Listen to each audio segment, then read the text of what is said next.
Do you ever feel like you're not enough and question whether you can achieve your goals? Does self-doubt creep in and stop you from becoming the person you were meant to be? You can turn that around. In this video, we're going to dive into what causes self-doubt, how it affects us, and most importantly, how you can overcome it. Stick around because I promise you, at the end of this, you're going to feel more empowered.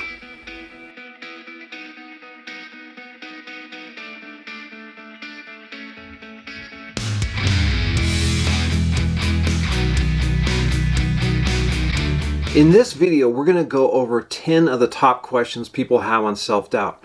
Now, if anytime you have a question, you can put that in the comments, and then I will create a future video to answer that. Or you can send me an email, which I'll put that in the description. The first question is, what is self-doubt?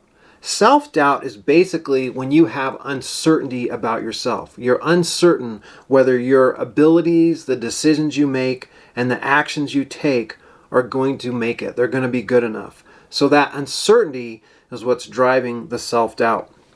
Now, it leads to second-guessing yourself, questioning yourself, and this literally leads to inaction.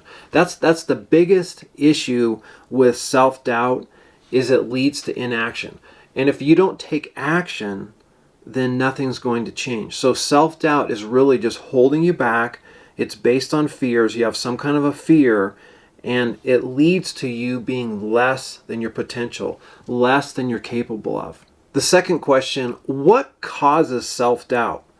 And there's a lot of things here, but one of them right off the bat is fear of failure.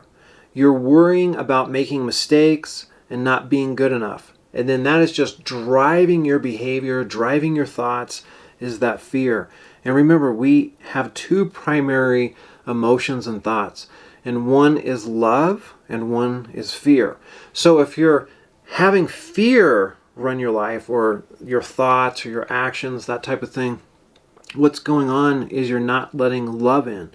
And when someone doesn't have love running things and they have fear, love expands you and fear shrinks you, okay? So it's really that simple. It's just this fear of failure is really restricting you, and that's causing this self-doubt to kind of metastasize, if you want to, in a way, because it just keeps building on itself. It's reinforcing itself. The other thing that causes self-doubt is past experiences. Maybe you had some mistakes, some errors, some things that didn't go well. Could be a relationship, a job, anything like that. And instead of being able to let it go, what is happening is you're allowing that to be projected into the future. And you're letting the past dictate and decide what your future is going to look like. So that's where the past experiences really can come back to haunt you, is you keep living them, giving them energy, giving them power, and then they have control over you. The past doesn't have any control over you unless you let it. I usually will ask students or people I'm working with, I'll say, how many of you are upset about the Peloponnesian War or the 100 Years' War or these types of things? And people kind of look at me like, what are you talking about? And I said, yeah, that has about as much impact on you as whatever happened to you when you were 17. The only difference is you're bringing what happened to you when you were 17 and you're carrying it forward with you into the now. Versus these other things I talked about, you're not worried about that. You're not worried about that George Washington makes some blunders or some mistakes, and is that contemplating in your mind all the time? No, you're not even thinking about it. You've let it go.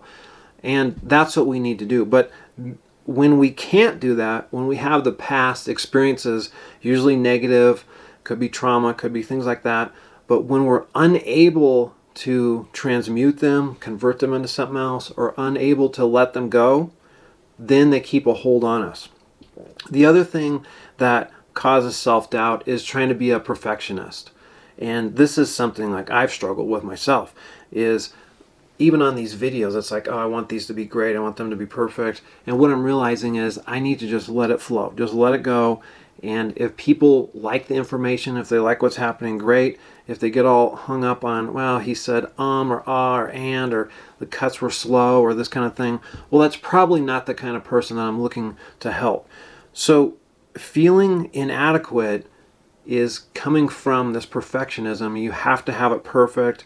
And if you don't meet these expectations, then the self-doubt creeps into you and you start feeling that. So perfectionism, there's nothing wrong with having high standards and trying to meet those. But where it gets in your way is life happens. You have to adjust. You have to roll with things. And so perfect, really, the other thing I want you to think about is perfect is very subjective. Because if I said, what's the perfect phone? Well, a few years ago, maybe it would have been an iPhone 9, maybe an Android, maybe these types of things. And that keeps changing over time. So whatever you think is perfect, just realize in the future, it's probably going to be different because you're going to improve, technology is going to improve, things are going to change. So perfect is elusive and it really doesn't happen because we're always constantly changing. But that is one of the things that causes us to have self-doubt. The other thing is comparing ourselves to others. Too often, if we are in chapter 7 of some part of our life, let's say we're trying to start a business or we're trying to do something different, and we're in chapter 7, and we look at someone else and they're in chapter 47, and we look at them and we're like, oh my goodness, look at all the things they have, look at all the stuff they do, look how amazing they are. We're comparing our chapter 7 with someone else's chapter 47, and that is really going to give us a lot of anxiety, fear, doubt, this kind of stuff, not believing in ourselves. But if you would go back in time and look at where were they in chapter 7, it's probably going to be pretty close to where you are right now. So the comparison, what it does is it makes us feel unworthy because we're comparing their best with where we are right now. Another thing is lack of validation. If you grew up and you weren't praised, if you didn't get encouragement or recognition, that can really lead to a lot of insecurities and self-doubt. I can think of myself looking back in school, and there was a kid named Jeff. I'm not going to say his last name, but you knew his home life was not that good. You knew he came to school and looked terrible, okay? And when you saw his parents, I mean, they're very negative and harsh on him and all this. And so that lack of validation really eroded his confidence and his belief in himself, and he had full of doubts and this types of things. So you can't change the past, like I said before, but you can recognize it, and then you can also realize, okay, if I didn't get the encouragement I wanted, if I didn't get the validation I wanted, well, I can get it today. I can seek it today. And there's lots of people, friends and things that can fill in that role. But if you still have that feeling of, I didn't get any encouragement and things like that, that's going to cause you to have a lot of self-doubt. The other thing is, and it's a big one, is imposter syndrome. And I know I've done a lot of videos on this and gone into it in detail, but it's basically you feel unworthy. So you accomplish something, you do something, but you feel unworthy about it, and you give the credit to luck or timing or something outside yourself. You don't basically give it credit as, oh, my hard work or what I did. And that's really the root of the imposter syndrome. And the imposter syndrome is definitely one of the causes of self-doubt. Okay, the third question is, how can I overcome self-doubt? The first and most important thing is setting an intention. If you can't set an intention, then you're just going to be a wandering nomad going all over the place. You have to set an intention. When you drive, you have to know where you are and where you're going, and then you can get there. When you're flying somewhere, the same thing. When you want to go up to the counter of the airline, they're going to say, where do you want to go? What's your destination? So you have to know that, and you have to set an intention. And then you have to, number 2, keep working on it. Because if you have an intention, but you're not taking the action and working towards it, it's not going to go anywhere. Now, I know for myself, there's things I've wanted to do, and what I realized is if I didn't quit, I would eventually get it or I'd eventually win. But I found that it's really easy to quit, or it's really easy to be sporadic and kind of exercise here and there or do this once in a while. But it's that consistent effort that really makes a big difference. So number one is set an intention, and number two is keep working on it. Now, what can you do to work on it? The first thing is challenge your negative beliefs. And you cannot just say, I'm not going to have this negative belief. What you have to do is realize, if I told you right now to not think about a lamp, under no circumstances think about a lamp or a light bulb or anything like that. Most of you had something pop up in your mind about a lamp or a light bulb or this kind of thing. So when you have something you don't want, what you have to do is replace it or substitute it with what you do want. And that's the big difference here, is a lot of times we will think, I don't want this, but by saying I don't want this, we're still focusing on it, we're still in that field, we're still doing that. So you have to replace it with what you do want. So if you don't want a lamp, maybe you want a blanket. So see a blanket, think about a blanket, and then that picture is going to come in your mind, and automatically you're not going to be thinking about a lamp if you're thinking about a blanket. The next one is practice self-compassion. There is something to being kind to yourself. And I know when I was younger, I thought I just need to be hard on myself. I need to drive myself. I need to just grind this out, get this done. But if you really look at the best of the best, they are compassionate and kind to themselves.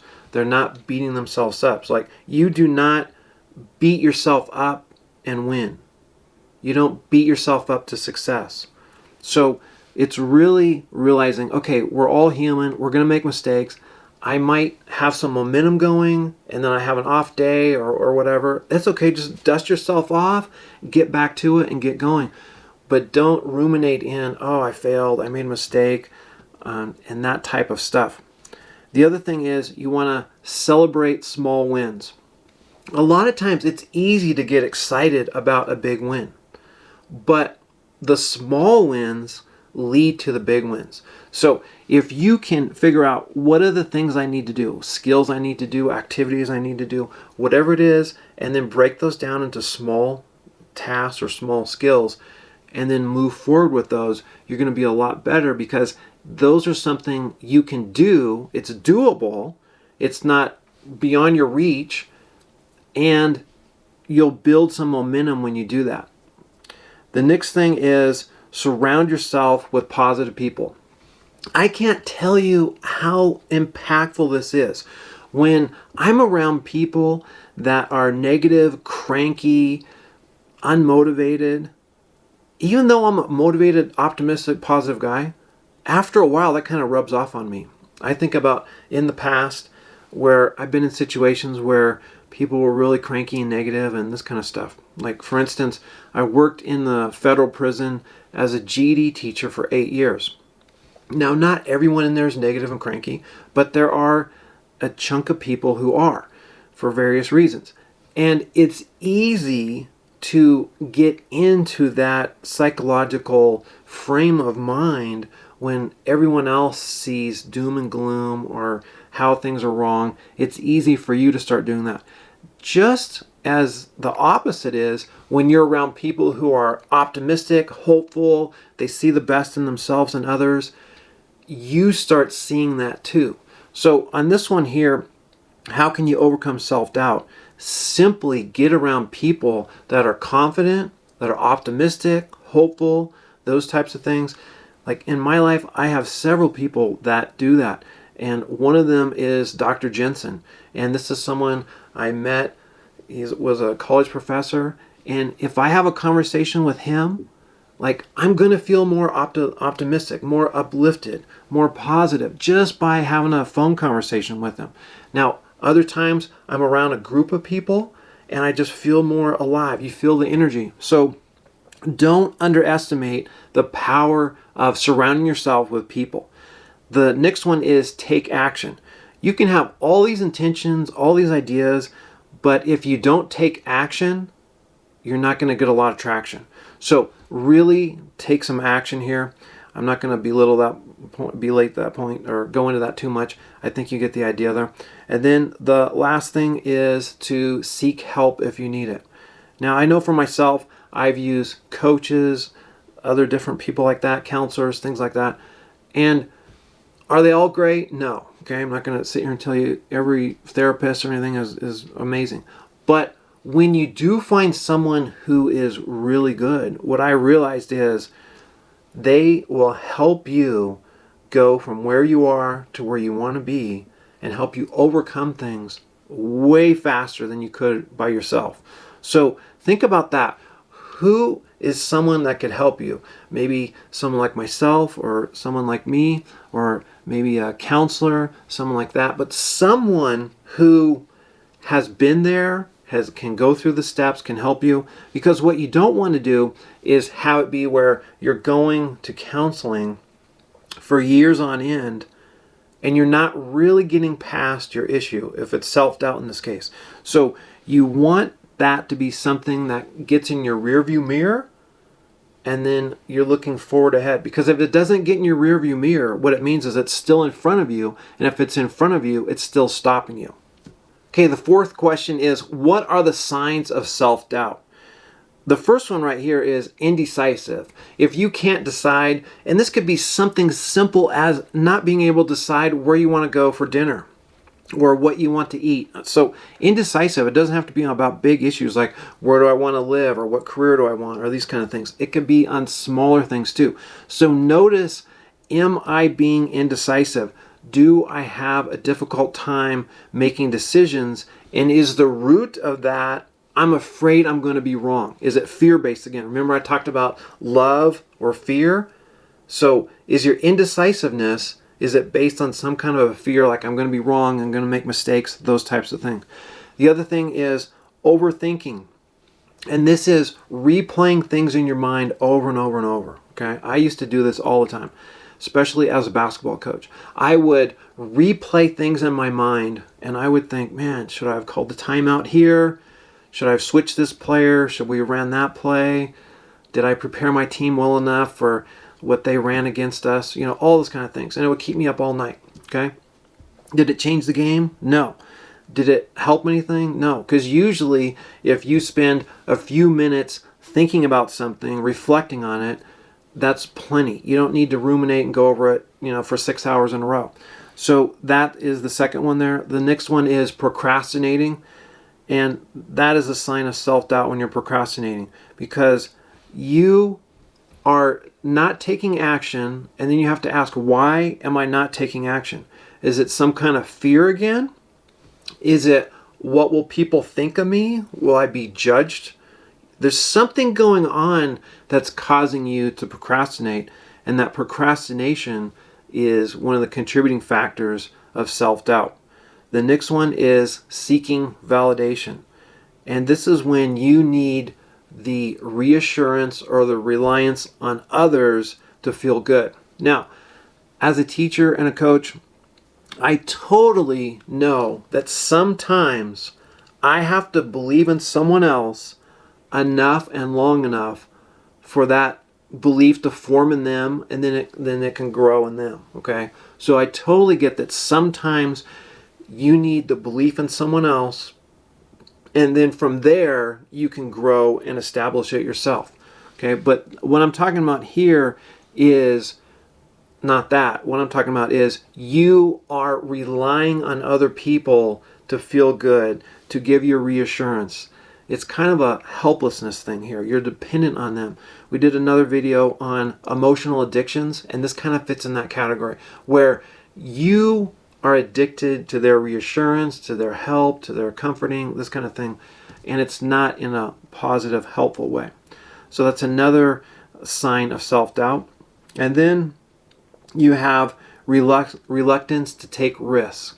Okay, risk is part of life. I know a lot of us want to have certainties and guarantees and all this, but the reality is there are not guarantees, they're not certainties. So you cannot try to base your life on certainties because it's just not going to happen. And you have to be okay to do things even if you do them poorly. Because if you avoid it, if you're saying like, okay, I'm reluctant to take risks. Like I could say, when I started this YouTube channel, I could say, look, I'm reluctant to make these videos. I'm reluctant to take risks. What are my colleagues going to think? What are my family going to think? What are friends going to think? All this kind of stuff. Like, I know in the past I've had things where people have kind of been like, well, who does this guy think he is? Like who is he? Like, all this kind of stuff. And what I've noticed is that sometimes the people that have known you the longest, they can't see you growing. They can't see you changing. And so for them, it's kind of like weird. Like, well, who is this guy? Does he think he's better than other people? No, I don't think I'm better than other people. But there's a weirdness that goes on sometimes. So if you can't take the risks, and I'm not saying like take wild risks with your money or something, but if you can't take the risk of taking action, then it's going to keep its grip on you. It's going to keep its hold on you. But if you can do it, even if you do it poorly, it's going to lose its power over you. Because one thing I've learned is when you do something, whether it's speaking or investing in yourself or putting money into a retirement account or whatever it might be, in the beginning it feels kind of awkward and weird, but you have to get past that awkward, weird stage and then move forward. So those are some of the signs of self-doubt. Question number 5, how does self-doubt affect mental health? First off, you're going to be more anxious. When you doubt yourself, your anxiety and that is just going to go up. Because if I walk into a room and I don't even believe that I have the ability to walk across the room, I'm going to be very anxious, right? But if I have confidence and belief that I can walk across the room, it's no big deal, right? So anxiety is going to go up. Your stress and worry are going to go up. The other thing is you're going to have a lowered self-esteem, because when you're doubting yourself, that's just like chipping away at who you are all the time, and you're going to start feeling inadequate. You're going to start feeling not good enough. When you are doubting yourself, it's going to lower your self-esteem because you keep seeing yourself in the worst light, in the worst settings, making mistakes, focusing on that. And it can't do anything but lower your self-esteem. Now, if that goes on for a long time, you can obviously cause things like depression or secondary types of issues. But the other thing is on this here is how does it affect your mental health is you start making poor decisions or you start avoiding decisions. And your decisions are so critical. Like if you can increase the level of your decisions, and the more confident you are, even if you're wrong, this is a weird thing, even if you're wrong, but you have more confidence in it, you usually make better decisions and have a better outcome. Versus if you're like, I don't know, is this going to work? This kind of a thing. Just imagine if I went up to someone and I said, I don't know if it's going to work, but do you want to go on a date with me? Okay. They would just look at me like, what are you talking about? Okay. That just is so crazy. But if you have that confidence and that certainty, it's not going to be at that level I just mentioned here. So your decision making is really important. And if you look at your life is nothing but a bunch of decisions. The better your decisions, the better your life. Because the choices you make and the decisions you make you. Think about who's your spouse right now. That was a choice. Where do you live? That was a decision. All these things. What career do you have? All these things are impacting you. So self-doubt really does impact your mental health, and it can be in anxiety. It can be lowering your self-esteem, and the parts that kind of all interrelates with is your decisions and the choices you make. Question 6, what is the difference between self-doubt and low self-esteem? Self-doubt is situational. So there is some kind of situation happening. You want to do something. Let's go back to when you first started learning how to drive. You probably had some self-doubt on driving, okay? That's very situational. You didn't have the experience, you didn't know how to drive, all that kind of stuff.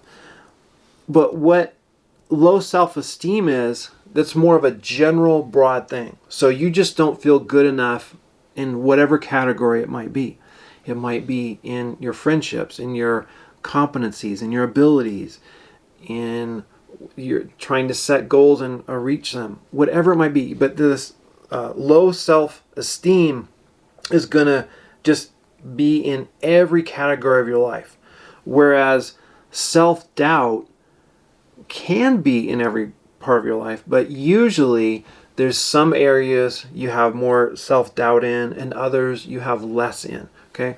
We never fully eradicate or get rid of self-doubt. There's always a little self-doubt, especially if you're stretching and growing and becoming more, doing more things, taking on different challenges. There's always going to be a little self-doubt. I think about in sports when someone is in middle school and they go to high school, there's a little doubt, like, can I make the team? Am I good enough? All that kind of stuff. Then they get to college, again, self-doubt. And then if they are lucky enough to make it to the pros, the same kind of a thing. There's always a little bit every time you go up. So it's not something you ever totally get rid of, but you can diminish it.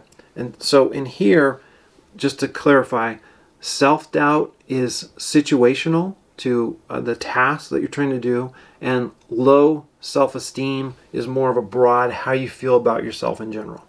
Question 7, can self-doubt be beneficial? A little bit of doubt is okay if it encourages you to take action and get going. If it stops you or freezes you, then that's not good. If it prevents you from being arrogant and cocky and switching from confidence into arrogance, then yeah, that's good. However, most of the self-doubt, what it does is it stops you and it doesn't help you. Now, there's always some examples of someone who doubted themselves and they overcame all these odds and this kind of stuff. But if you would look at what happened, it wasn't self-doubt that led them. Self-doubt might have been the starting point, but then they started having the intention, like I talked about before, to change, the intention to grow. So self-doubt can motivate you to get prepared, to do things, but it's not in and of itself going to help you. All right, question number 8. What is imposter syndrome and how is it related to self-doubt? Imposter syndrome is you feel like a fraud. You just at the core feel like you're not good enough.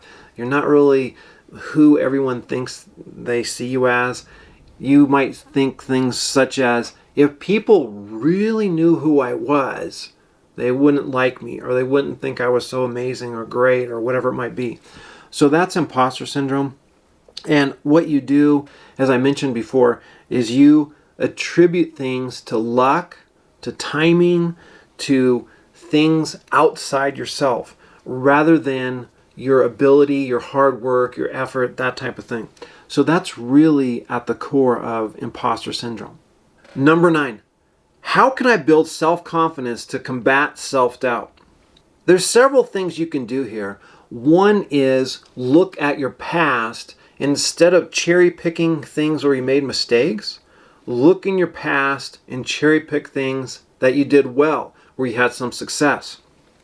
Even if it wasn't total success, because there's always going to be something where maybe you decided to exercise and you did that for a week and a half, okay? There's some success. Build on that part that you did it for a week and a half. Maybe you did something else and you did okay and then you choked at the end. Well, don't focus on choking at the end. Focus on the other part. So you can build on your past successes. It's really difficult, if not impossible, to build on past failures. Yeah, can you learn from failures? Absolutely. But to really grow and believe in yourself and have inner confidence and go from positive thinking to positive knowing, You have to build on success. Now, some of that we'll talk about is visualization, so you can like create that even if you don't have that. But when you look at your past, cherry pick and pick out the things where you did well, or even if it's a slice of what you did well, because that will really make a big difference. The other one is set realistic goals.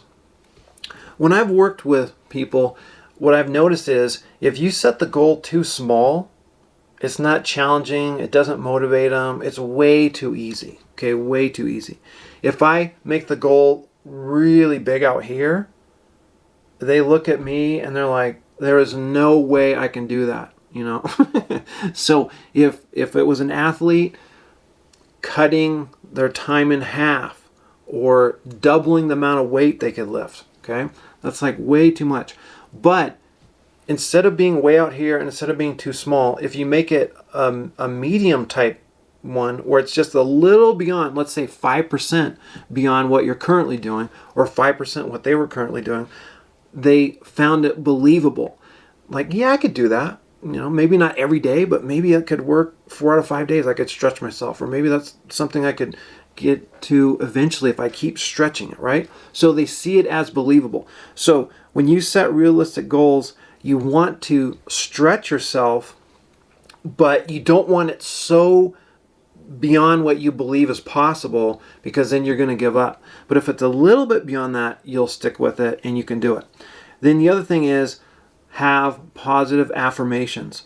Now, a lot of people talk about this, and I do find them helpful because we have negative self-talk, and all the stuff I've looked at and everything says like 87% or more of our internal dialogue, our self-talk, is negative and defeating and this type of stuff. So as I mentioned before with the lamp and the blanket, you cannot just not think about the lamp, okay? You have to think about the blanket, and then the lamp will fade away. Well, it's the same with your self-talk. And it might seem silly and goofy and these kinds of things, but I've said something to myself for years and I found it very helpful, and that is, I believe in my ability to figure this out.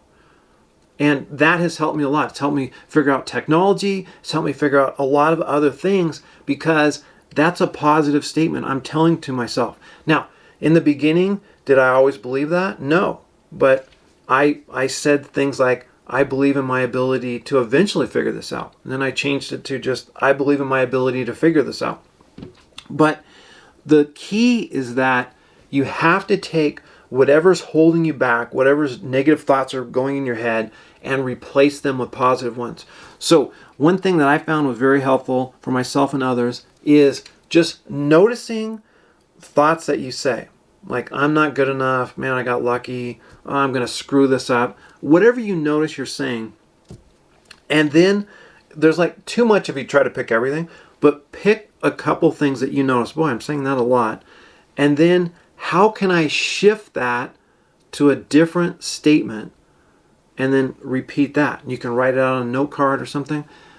And it's not going to happen overnight, and it's not going to be like, bam, you know, I'm switching. But if you start doing that stuff, what you'll notice is you'll catch yourself eventually. Like, oh, geez, I just said that. Oh, let's say the thing I meant to say, okay?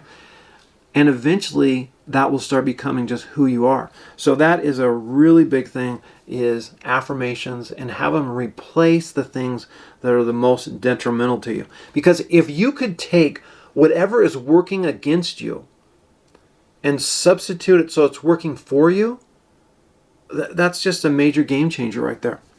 The next thing is learn from your failures. Too often when we have self-doubt, when we see a failure, we're saying, oh, that is validating that I'm not good enough, or I'm a screw up, or whatever it might be. So instead of seeing failures as proving you're inadequate, see it as, I care about this. This means something to me, and I'm noticing it. And let's just get 5% better, or 1% better, or something that's realistic. When I said before about your goals, just make them a little bit stretched, but not so far beyond that you're like, no, this is never going to happen. So that is on that part right there. And then look at what skills do you need to improve. A lot of times people tell you to take your weaknesses and fix them, and you'll feel a lot more confident. What I've found is that if you are like a 2 out of 10 on something, let's say writing ability, let's say you're a 2 out of 10 on writing, you can improve that and get to a 5 out of 10 maybe. And that was like you more than doubled what you were before, right? You went from 2 to 5.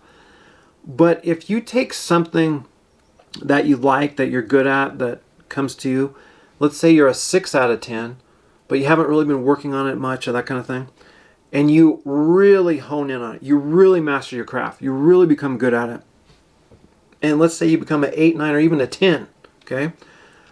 That is what people like. They love excellence. They love 9s and 10s and that kind of thing. And you're going to have so much confidence in those areas that the other areas are going to be less impactful. For me, I could spend my whole life learning to be a better mechanic, to better on my car mechanics and airplanes and these kind of things. And I'm never going to be the best mechanic. I just know that. Or I could take things that I'm passionate about and that I really care about and that I'm just really interested in, and I could improve in those areas, and then I could have a better impact. What's the side benefit of all this is you feel a lot more confident. When you're doing something that you really like, you really know, you just really just feel it, okay? It's going to give you a lot more confidence, and the self-doubt's going to go away. If you ask me to try to learn how to do something that I'm really not good at, not interested in, anything like that, I might get to like marginal, but I'm still going to have a lot of self-doubt. I'm still going to have a lot of, I'm not too good at this. So think about that when you're looking at skills. Yeah, it's okay to improve on weaknesses, but look at strengths that you have and how can I really just make those go, because then what it'll do is those other ones that you feel inadequate, it'll actually go down. Like, trust me, no one asked me to fix their car. Okay, I don't get that. And I don't feel inadequate about not being able to fix my car. So I think the same thing can happen with you. Question 10. Are there exercises or questions to help me address self-doubt? Yes, there's a lot of things you can do to help you combat self-doubt. One of the key things, though, is that you've got to capture it. You've got to figure out what's going on, capture it, get it in writing or audio or some kind of a thing so that you can actually work with it. Otherwise, what happens is stuff goes by and you don't really capture it, and then you're just kind of like, just you feel like you're not going anywhere. So one of the things I do is I write things in notebooks and I capture that and then I reflect on it. Here's a few questions you can ask yourself, either writing it down or verbally, whatever works best for you, but you got to capture it. And that is, what evidence do I have that contradicts my doubts? So what evidence do I have that contradicts my doubts? We have a lot of evidence that will prove that we're bad, prove that we're wrong, prove that we're unworthy, all these kinds of things. But what do I have that shows I am good, I am improving, I am growing? Those types of things.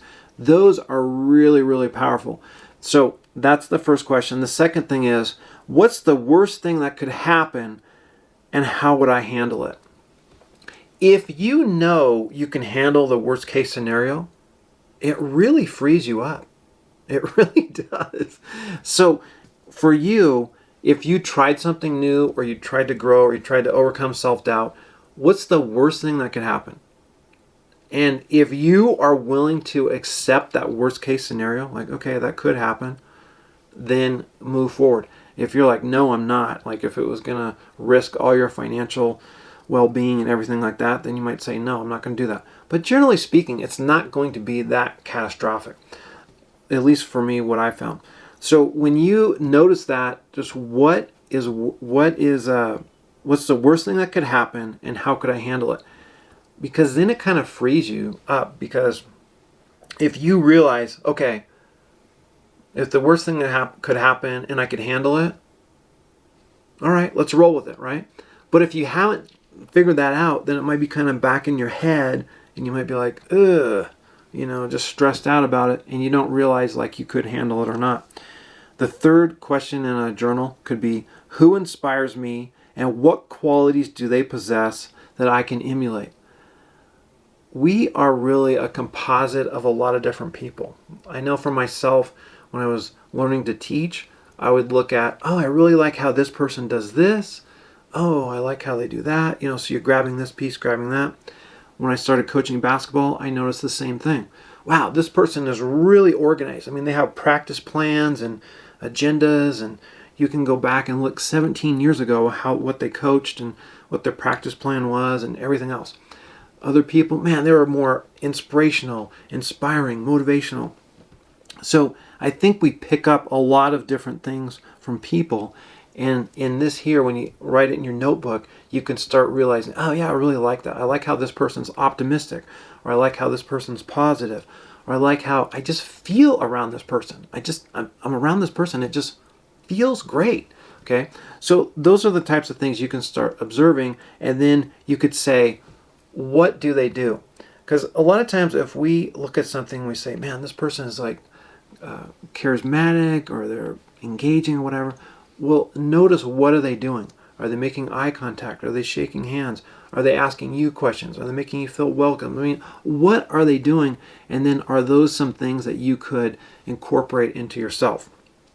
The next thing is visualization. There have been lots of research and studies on visualization and the power of that. Like, your mind literally cannot distinguish between reality and what you visualize.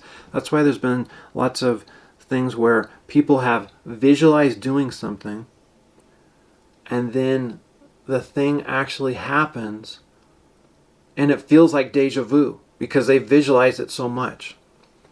Now, a little tip on this is that when you do this, we love comfort. We love what's familiar. And the more you do stuff in your mind, the more you visualize things, the more you see them, the more that becomes normal for you. The more that becomes something that you're used to and you start seeing. So visualization is really powerful. The next one is reframing. And reframing is a great tool. This is something I learned with Tony Robbins, and it's one of the key things in their coaching program. And here it is. When you say something like, I can't do this, you reframe it to, I can't do this yet. And that's one of my mentors, Jim Cathcart. He would always talk about that too, about putting that yet at the end of things, which is a big change because it means it's possible and you can do it, just maybe not today. So the replacing this is, like I said earlier, with the lamp and the pillow, or I think I said blanket.